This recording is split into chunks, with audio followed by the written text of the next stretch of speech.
Join us on Get the Dish.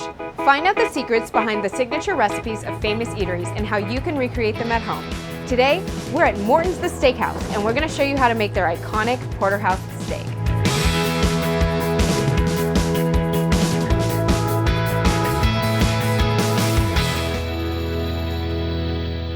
Each year, Morton's sells over 2 million steaks and remains a celebrity favorite both on screen in shows like Entourage and off screen amongst celebrities like George Clooney and Hilary Swank. Today, I'm here with Chef Cabino Avilas, and he's going to show us Morton's technique to grilling the perfect Porterhouse steak, and you can apply it to other cuts as well. Chef, can you walk us through how Morton selects their cuts? Absolutely. We start off with a nice 24-ounce Porterhouse prime steak. You can find it at your local butcher. Asking for the prime grade of beef. It's the highest grade of beef that you can find. You're looking for a nice red color. You want nice marbling like we have here on the New York side. Over here you have the fillet side. You're looking for at least 2 inches across on the fillet. You want about 1.5 inches thick cut. Tell me a little bit about the difference between dry aging and wet aging. Well, wet aging is when the meat is held in its natural juices and it's cryovac and it's held at a room controlled temperature. Dry aging is what you see in some other restaurants where they're hanging in refrigerators on meat hooks. At Morton's, we prefer the wet aging because we feel that the flavor profile and the texture is a lot better on our steaks, and it gives us the best product possible. Now we've got the perfect meat. What do we do next? Well, what you're going to need to cook this 24-ounce Porterhouse, you're going to need some extra virgin olive oil, some Morton's seasoning salt, and when we pull it off the grill, we're going to top it off with some au jus. The next thing you want to do is you want to get your meat out at room temperature. At home, how would you set this up on your grill or broiler? All you want to do is set up the grill, crank it up on high, leave the lid on, heat it up for at least 30 to 45 minutes. Don't touch the knob. If you have an oven broiler, same thing, move the rack about 4 inches off the bottom, turn it on high, and just don't touch that dial for about a good 30-40 minutes. Let's talk a little bit about seasoning the steak. You only want to put about a tablespoon per side. You don't want to over season it because then you're going to take away from the steak.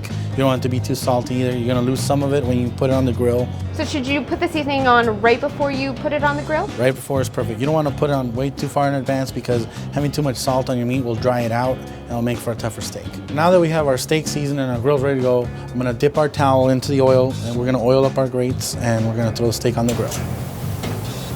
How long do you grill the steak for? We're going to do about 4 to 6 minutes on each side. It depends on the thickness and the temperature of the steak. And if you were doing it in an oven broiler, how long would you do it for? You'd probably do about 8 to 10 minutes for medium rare. On each side? On each side. Why is high direct heat important? What it does, it's going to sear your steak from the outside and it's going to retain all the juices. You don't want to lose any of that juices because that's what's going to add to the texture and to the flavor of your steak. How do you know when it's time for the steak to be flipped over? You'll start seeing the browning around the edges. So when the meat starts to curl a bit, that's when you know it's time. But the important thing is, so you only want to flip your meat once. You don't want to over flip it. Why do you use tongs and not a fork? Because you do not want to puncture the meat. If you puncture the meat, what happens is all the juices are going to come out of the steak. So here's our steak. You want to let it sit for at least a good 3 to 4 minutes. You want to let it sit. You want the juices to settle within the steak. You don't want to cut it right away. So while it's resting, the steak is actually still cooking? Yes, it's still cooking. It's retaining the juices on the inside. So this is medium rare, but what would medium look like? More like what you have back here. It would be pink throughout. It would be hot in temperature. If it was medium well, it would be very little pink, if any, with some brown mixed in there. Well done would be brown all the way throughout. So let me show you how we test the steaks here. What do we show our guys? So you stick your hand out like this, and you're going to touch the inside part of your palm. And that's what a rare steak's gonna feel like. If you put your index finger over and you touch it some more, that's what a medium rare steak's gonna feel like. There you go, very good. A little tighter. A little tighter, you can feel it tighten up. The middle finger, that would be about medium. Medium well with your ring finger. And then if you make a little fist and you touch the back of your thumb there, that's what a well done steak should feel like. Now that the steak is done, we're gonna serve it with a little au jus. You can buy this at the store, but today we're gonna learn how to make it the Morton's way.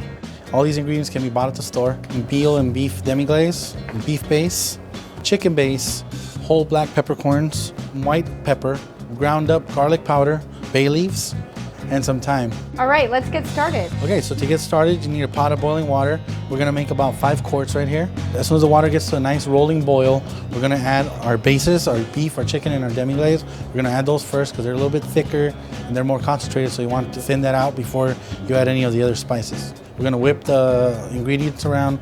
Once we know that there's no lumps left sitting at the bottom of the pot, we're gonna add our peppercorns, our garlic powder, our white pepper, our thyme leaves, our bay leaves, Once it boils for about 30 minutes, we're gonna get our chinois, we'll place it over the container that we actually wanna keep the au jus in. You're gonna dump it through, you're gonna strain it. And here we have our finished au jus that we use to top off all our steaks. I can smell it, it's intoxicating. I think I could bathe in it. Make sure you cool it down a little first, but. Wow, Chef, this looks amazing. I can't wait to dig in. Oh, before you dig in, here's the au jus.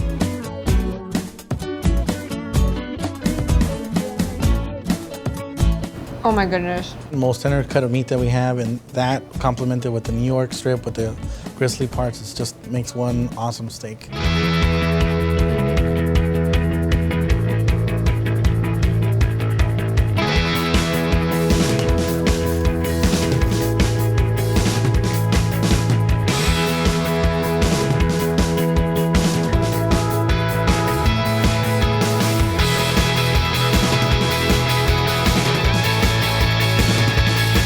Well, Chef, thank you so much for your time and for the unforgettable steak. It was our pleasure. Thank you for giving us an opportunity to cook a perfect steak for you.